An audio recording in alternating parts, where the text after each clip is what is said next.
नमस्कार दोस्तों, विनायक क्लासेस प्रयागराज के यूट्यूब चैनल पर आप सभी का हार्दिक स्वागत है। दोस्तों, जैसा कि आप सभी को बिल्कुल पता होगा कि अपनी जो ईबीएस की क्लास है वो बिल्कुल सिलेबस के अकॉर्डिंग चल रही है, जिसमें हम लोगों ने तकरीबन 20 क्लास को पूरा कंप्लीट कर लिया है। आज आपका दोस्तों 21वें नंबर का क्लास है, जो कि आपके लिए बहुत ही इंपॉर्टेंट है, क्योंकि आज हम लोग कुछ महत्वपूर्ण पौधों के बारे में बात करने वाले हैं। यानी कि यहाँ पर आप बिल्कुल देख रहे हैं कि आज हम लोग बरगद, पीपल और कुछ अन्य पौधों के बारे में बात करेंगे, जो कि आपके CTET exam point of view से काफ़ी ज़्यादा इंपॉर्टेंट बन जाते हैं। तो चलिए दोस्तों, बिना किसी देरी के आज की इस क्लास को हम लोग शुरू करते हैं, जिसमें सबसे पहले हम लोग बरगद के बारे में देख लेते हैं। दोस्तों, बात करें बरगद के संदर्भ में, तो अब नंबर 1 पर आप देख सकते हैं कि यह एक विशालकाय वृक्ष है, जिसकी शाखाएं बहुत दूर तक फैली होती है। दोस्तों, इसमें आपको ज़्यादा कुछ बताना नहीं है, ज़्यादा कुछ समझाना नहीं है, क्योंकि आप सभी अपने आसपास बरगद के पौधे के देखते ही होंगे और उससे आप कहीं ना कहीं बिल्कुल कोरिलेट करते होंगे, जिससे आपको ज़्यादा से ज़्यादा चीज़ें यहाँ पर समझ में आ जाने वाली हैं। और वहीं पर दोस्तों, अगर हम लोग नंबर 2 पर बात करें तो देख सकते हैं कि इस वृक्ष की जो पत्तियां, बीज और छाल होती हैं वो बहुत ही लाभदायक होती हैं, क्योंकि ये कई बीमारियों में प्रयोग की जाती हैं। तो इनके जो पत्ती होते हैं, बीज होते हैं और इनकी जो छाल होती है हमें कई बीमारियों में प्रयोग होती हैं, जिस वजह से ये हमारे लिए कई प्रकार से लाभकारी मानी जाती हैं। वहीं पर दोस्तों, अगर हम लोग नंबर 3 पर बात करें तो देख सकते हैं साफ तौर से कहा गया कि इस पेड़ की लटकन जो होती हैं उसकी जड़ें होती है। यानी कि दोस्तों, आप सभी ने बिल्कुल देखा होगा कि जो इस पेड़ के आसपास चारों तरफ लटकने होती है, उसकी जड़ें होती हैं जो तने से निकल कर जमीन के अंदर चली जाती हैं। यानी कि आपने देखा होगा कि इनके तने से निकल करके ये जमीन तक जाती हैं और कहीं ना कहीं इन्हें जो मजबूत खंभों की तरह सहारा देती हैं, जिस वजह से इन्हें जड़ों की श्रेणी में रखा जाता है। वहीं पर दोस्तों, अब अगर हम लोग नंबर 4 पर बात करें तो हमारे देश भारत में इनकी पत्तियों का उपयोग खाने वाली प्लेट के रूप में भी किया जाता है।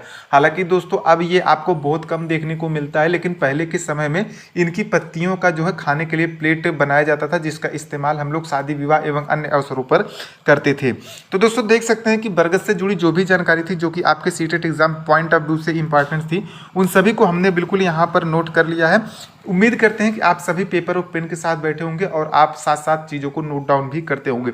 अब दोस्तों, वहीं पर अगर हम लोग नंबर 2 पर पीपल के बारे में बात करें तो देख सकते हैं कि पीपल के संदर्भ में नंबर 1 पर कहा गया है कि इस वृक्ष को बोधि वृक्ष के नाम से भी जाना जाता है, जैसा कि आप सभी को बिल्कुल पता होगा, क्योंकि इसी वृक्ष के नीचे भगवान बुद्ध को ज्ञान की प्राप्ति हुई थी। वहीं पर दोस्तों, अगर हम लोग नंबर 2 पर बात करें तो यहाँ पर देख सकते हैं कि ये जो वृक्ष होता है ये हमें 24 घंटे ऑक्सीजन प्रदान करता है, इसलिए कहीं ना कहीं ये हमारे लिए बहुत ही इंपॉर्टेंट हो जाता है। और ये बहुत ही छायादार वृक्ष होता है, तो कहीं ना कहीं इससे हमें अत्यधिक छाया मिलती है और साथ ही साथ हमको यहाँ पर 24 घंटे ऑक्सीजन भी इस पेड़ की वजह से मिल जाता है। वहीं पर दोस्तों, नंबर 3 पर बात करें तो इस वृक्ष की जड़ें जो है काफ़ी दूर तक होती है, जो पेड़ को सहारा प्रदान करती हैं। चूँकि पीपल का पेड़ जो होता है वो बहुत ही विशालकाय होता है, जिस वजह से इनके जो जड़ें होते हैं वो काफ़ी दूर तक फैले हुए होते हैं और उन्हें कहीं ना कहीं ये सहारा प्रदान करते हैं, जिससे कि वो जल्दी गिरते नहीं हैं। वहीं पर दोस्तों, अगर हम लोग नंबर 4 और सबसे इंपॉर्टेंट लाइन की बात करें तो पीपल का उपयोग जो है वो अलग अलग उद्देश्यों के लिए तो किया ही जाता है, साथ ही इनकी पत्तियां सजावट के लिए भी कहीं कहीं उपयोग में लाई जाती है। इनकी पत्तियों का जो डिजाइन होता है वो आपने देखा होगा बिल्कुल पान की तरीके से होता है, जिस वजह से इसका जो इस्तेमाल है वो सजावट के लिए भी किया जाता है।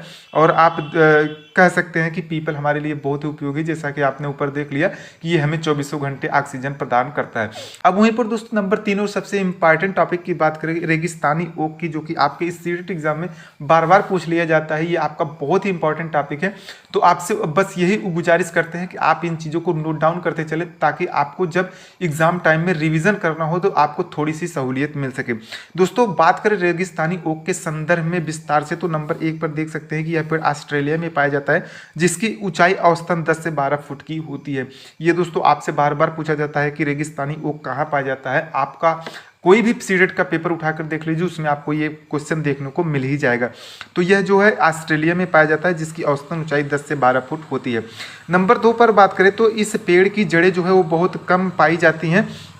यानी कि दोस्तों, इस पेड़ की जड़ें जो होती हैं वो बहुत लंबी, अर्थात 250 से 300 फुट तक की होती हैं, इसलिए यह तब तक जमीन के नीचे जाती हैं जब तक कि इनके जड़ों को पानी नहीं मिल जाता। यानी कि दोस्तों, इनकी जड़ें ज़्यादा तो नहीं होती है, लेकिन एक ही दो जड़ होती है जो कि बिल्कुल नीचे तक तब तक चली जाती हैं जब तक कि इनको पानी नहीं मिल जाता है। वहीं पर बात करें तो इस पेड़ के तने में पानी भी जमा रहता है, जिससे पेड़ तो अपनी आवश्यकता पूरी ही करता है, साथ ही वहाँ के स्थानीय लोग इसके तने के अंदर पतली पाइप डालकर पानी निकाल लेते हैं और उसका इस्तेमाल करते हैं। यानी कि दोस्तों, इसका जो तना होता है वो बिल्कुल पानी से भरा रहता है, क्योंकि इसकी जड़ें तब तक जमीन के अंदर जाती हैं जब तक पानी नहीं पा जाती हैं। तो ये जो पानी अपना इकट्ठा करती हैं उससे ये अपनी आवश्यकताएं पूरी करती हैं। साथ ही जो वहाँ के स्थानीय लोग होते हैं वो उनके तने में पाइप डाल करके पानी निकालते हैं और उसका उपयोग करते हैं, क्योंकि ये रेगिस्तानी इलाकों में पाया जाता है जहाँ पर पानी की कमी होती है। तो कहीं ना कहीं ये अपना भी इस्तेमाल पानी के रूप में करता है और वहाँ के स्थानीय लोगों के लिए भी बहुत ही सुविधाजनक पौधा होता है। ध्यान देने वाली बात यह है दोस्तों कि आपसे बार बार सीटेट एग्जाम में पूछा जाता है कि रेगिस्तानी ओक का पौधा जमीन से कितने फुट ऊपर होता है और उसकी जड़ें लगभग जमीन के कितने नीचे होती हैं। तो आपको बिल्कुल बता दूं कि रेगिस्तानी ओक का जो पौधा होता है वो जमीन से जितने फुट ऊपर होता है उसकी जड़ें उसी की लगभग 30 गुनी गहराई तक अंदर जाती हैं। यानी कि दोस्तों आप ये मान के चलो कि लगभग 30 गुनी गहराई तक आप सोच सकते हैं कि ये लगभग 250 से 300 फुट तक नीचे चली जाती हैं। आई होप दोस्तों, उम्मीद करते हैं कि आपको रेगिस्तानी ओक, पीपल और बरगद से जुड़ी सभी जानकारी मिल गई होंगी, क्योंकि मैंने चीज़ों को बिल्कुल विस्तृत तरीके से आपको समझा दिया है और आपसे उम्मीद करते हैं कि आप सभी इसको नोट डाउन करके रख भी लिए होंगे।